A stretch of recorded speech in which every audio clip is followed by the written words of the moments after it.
Bali telah memasuki periode bonus demografi dengan indikator usia produktif 15 sampai dengan 64 tahun lebih banyak dari usia lansia dan non-produktif. Tahun 2020 hingga 2035 merupakan momen yang tepat untuk memetik bonus demografi. Jika tidak dimanfaatkan, Bali akan kehilangan momen bonus demografi yang hanya sekali sepanjang siklus hidup.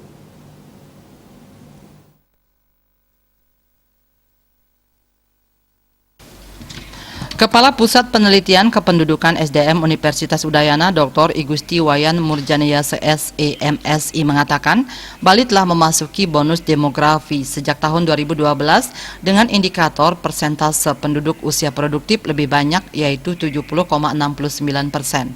Selain usia produktif yang tinggi, Bali juga sudah masuk kategori provinsi lansia karena penduduk usia lansia lebih dari 10% yaitu 12,47%.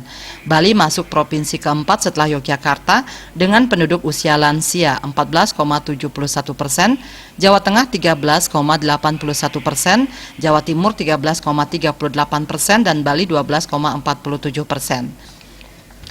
Dari hasil sensus penduduk tahun 2020, jumlah penduduk Bali 4.320.000 jiwa, naik 1,01%. Laju pertumbuhan ini menurun dibandingkan periode 2000 sampai 2010 yang tercatat pertumbuhan penduduk 2,14%. Dikatakan persentase penduduk usia produktif yang tinggi merupakan potensi yang luar biasa bagi Bali untuk memetik peluang bonus demografi. Di samping ada keuntungan lain yang dinikmati Bali yaitu angka ketergantungan anak-anak maupun orang tua relatif rendah yaitu di bawah 50%. Artinya 100 penduduk produktif menanggung kurang dari 50 atau 41 penduduk yang belum dan tidak produktif.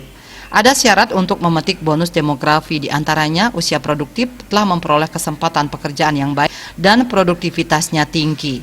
Tantangan Bali adalah memberdayakan dan memanfaatkan penduduk usia produktif ini menjadi SDM yang berkualitas dan memiliki produktivitas tinggi. Menurutnya, momentum yang tepat untuk memetik bonus demografi adalah tahun 2020-2035. Harus dilakukan dari sekarang, kalau tidak bisa jadi bumerang. Bonus demografi bisa jadi bermanfaat jika bisa memberdayakan dan mengoptimalkan penduduk usia produktif ini, menunjang pembangunan pertumbuhan ekonomi, menunjang kesejahteraan, menurunkan kemiskinan dan menekan pengangguran. Kalau tidak mampu mengoptimalkan, yang terjadi adalah peningkatan pengangguran, kemiskinan, dan ketimpangan. Citamaya, Bali Pos melaporkan.